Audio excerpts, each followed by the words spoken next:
Chapter 4. Mama and Papa are at the wedding reception to which Uma has refused to go. Now that Papa is retired, there are so few occasions when they leave the house. Uma has grown to prize them. She has eaten her soup on a tray, she has looked through her card and her puzzle collection. Hearing someone move about in the other room, she has quickly put this out of sight. But it is only Aja. Aja has brought in some laundry from the washerman and come to put it away. She brings in an armful of petticoats for Uma. Uma picks up her brush and starts brushing her hair to show Aja she is getting ready for bed. "Come, baby, I will do it for you," Aja offers. Uma begins to refuse with annoyance. She does not particularly want Aja around. She had thought she was alone in the house. But when Aja takes the brush from her, she surrenders it. Sitting down with Aja, rhythmically slapping at her hair with the brush, she feels about 6 years old. Aja came to them when Uma was 3 years old and Arunya was born. Retired, she returned to help with Arun when Mama was so distraught over his birth and stayed on after he outgrew her and left home. Mama has grown used to having her around and likes having her do little things around the house. Top work, she calls it. Although Papa thinks this could be done by Uma at a saving. Aja knows she had better show him he earns her keep. Whenever anyone looks her way, she instantly finds something to do. Mama has to keep up the pretense too, and can always think up something. "Go and see if the washerman has our things ready," she will say, or "tell cook to cut up some mangoes for tea." When she can think of absolutely nothing else, she will lie back with a little sigh. Then Aja ages forward, knowing this is a sign she wants her feet pressed, and she squats down and begins to knead and massage the feet. Mama does not exactly prefer. In fact, she makes an irritated sound of refusal, but not strongly enough to be meant. Uma does not care for such physical attention. She pulls her head away. It is beginning to feel better. "Where's Lakshmi?" she asks, about the daughter who is the perennial source of drama. "Oh, baby, don't ask about that Lakshmi," Aja sighs. And the hand that wields the brush comes to a stop heavily. "That wretch, she will see me dead soon. Trouble, trouble. What else do you expect from Lakshmi? The day she was born was a cursed day." "Why? What's happened now?" Uma murmurs, reluctantly agreeing to listen to another tale. "Oh, baby, why ask? Do you want to hear what she has done now? Left that husband I managed to get for her and ran off to find herself work," she says. "What work is she to find, eh? Tell me. Is she willing to leave even a finger to work? But she thinks she can get a job in some house and they will feed her and clothe her, as if having a job means becoming the daughter of the house." Aja sighs sadly. "I have told her beatings are what she will get." Why do you say that? Maybe she will find a good home to work in." "What good home will take her?" Aja snaps back. "One look at her is enough to tell you what she is good for. The other day I asked her, 'Where do you get that bangle that you are jingling in my ears, eh? Just tell me where it comes from.'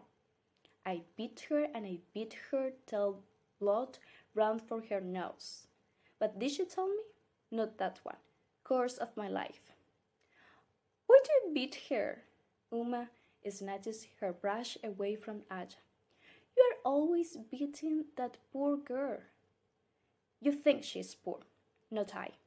Her mother, who has suffered all these years, spent a good money on her wedding, gone without food and clothing to raise her. No, you haven't. You get food in our kitchen and Mama gives you clothes. You are very well dressed. Aya stares at her, scandalized, holding out her ripped and fitted sari. You call this clothes? I call it shame. It is an immodesty to dress in these rags. But what can I do? I must take what I can get. We are not all fortune. And here she strikes the heel of her palm against her forehead and groans. Uma gets up, annoyed. She has fallen into Aya's trap again. She marches up to her cupboard and flings it open. Oh, all right. Take my sari off me, ask, till you have all I can give. Then you may be satisfied. And she pulls out 2 or 3 cotton saris and flings them at Aya with a show of temper she had learned from Mama. With a kid afterthought, she snatches back one that is almost new and she particularly likes. A pretty marigold, yellow with a purple border, and shoves it out of sight at the back of the shelf.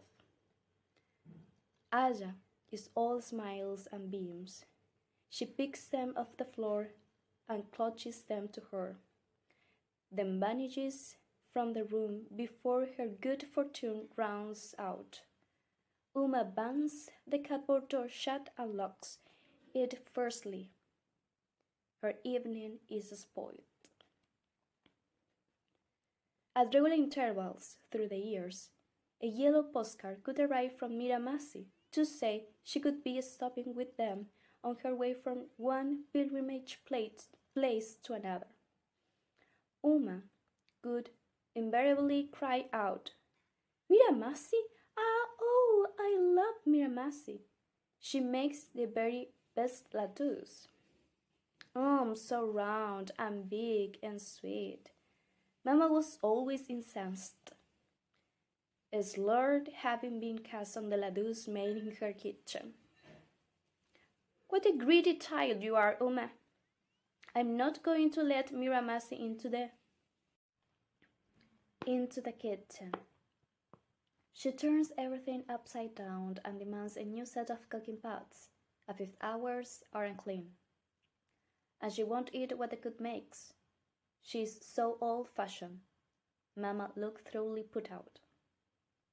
Miramasi was not her sister but a very distant relative, the second or possibly even the third wife of a relative Mama preferred not to acknowledge at all. He, fortunately, had been content to live in austerity till, eventually, conveniently, he died. But this wife of his has in her widowhood developed an unsettling habit of traveling all over the country, quite alone, save in her widow's white garments, visiting one place of pilgrimage after another like an obsessed tourist of the spirit. And only too often her hapless relatives, by marriage, found themselves in her way at convenient stopping places. She never writes to ask if she may come, Mama fumed, only to say that she is coming. Since Mama generally enjoyed visitors, especially relatives, with whom she could gossip about all the branches of the family and who put her in touch with them so that she did not feel so sorry for herself for being the one who lived far from them all. Excited by Papa and his career, Uma wondered why Miramasi was the exception. Uma would have thought that she could be the most welcome of all since Miramasi was constantly visiting relatives, even the most remotely situated, and brought news of them. Birth, marriages, death, illnesses, scandals, litigation, gossip, rumors, prattle, tittle-tattle. If only that they were all she brought, Mama's groan seems to imply. Unfortunately, gossip was just one aspect of Miramasi's life, the social one. But there were others that were distinctly antisocial. Ever since her widowhood, she had taken up religion as her vocation. Her day was ruled by ritual, from the moment she woke to make her salutations to the sun, through her ritual bath and morning prayers, to the preparation of her widow's single and vegetarian meal of the day that Arun found so appetizing that he wolfed it down in a way Mama took as an affront. Through the evening ceremonies at the temple she visited. Only at night, after spreading out on the floor the rush mat that she brought with her, she could sit down cross-legged and relate to Mama all the annals of the family. Mama was a bit to hear the gossip, yet bristly to think Miramasi could consider it her family, when she was only the second, possibly the third wife of an unspeakable member of it. So her listening faith was contorted with all her battling emotions and was a sight worth seeing. Then, when Mama had been called away by an increasingly irate Papa who did not tolerate his wife's attention strained from him and was being kept away by their voices besides, it could be Uma's turn. Curling up on the map around Miramasi's comfortable lap, one hair on her dumping, wagging knee, Uma could listen to her relate those ancient myths of Hinduism that she made sound as alive and vivid as the latest gossip about the family. To Miramasi, the gods and goddesses she spoke of, whose tales she told, were her family, no matter what Mama might think. Uma could see that. She never tired of hearing the stories of the games and tricks Lord Krishna played as a child and a cowherd on the banks of the Jumna, or of the point Saint Mira, who was married to a Raja and refused to consider him her husband because she believed she was already married to Lord Krishna, and wandered through the land singing song his praise and was considered a mad woman till the Raja himself acknowledged her piety and became her devote. Best of all was the story of Raja Harishchandra, who gave up his wealth, his kingdom, and even his wife to prove his devotion to the god Indra, and was reduced to the state of tending cremation fires for a living. His own wife was brought to him for her cremation, when at last the god took pity on him and restored her to life. Then Uma, with her ears and even her fingertips tingling, felt that here was someone who could pierce through the diary outer world to an inner world, tantalizing in its color and romance. If only it could replace this, Uma thought hungrily. It was her passion to attempt this miracle that made her follow Miramasi through the cycle of the day's rituals, even crouch beside her at the outdoor hearth, especially built for her with bricks and clay, so that she could cook her own meals at a safe distance from the cook, who laughed contemptuously in the kitchen, where he fried up onions and garlic and stirred the mutton curries and grilled the kebabs that made Miramasi cover her mouth and nose with the loose end of her sari and choke. Uma was not allowed to touch anything. Did you bathe when you came home from school? No. Did you bathe after going to the toilet? No. Do you have your period now? Don't touch, child, don't touch. But Uma could only shift a few inches away, still high her knees and watching Miramasi tot up the greens that were all she could eat. Sometimes she was allowed to bring out flour and milk and sugar to her so she could make sweets for the family, those famous ladoos. Miramasi could take her alone on her evening visit to the temple for the puja. They could walk down the road together and turn into the lane at the end of which stood a pin stucco temple, lit with blue fluorescent tubs and hung with oleograph of Miramasi's chosen deity, Shiva.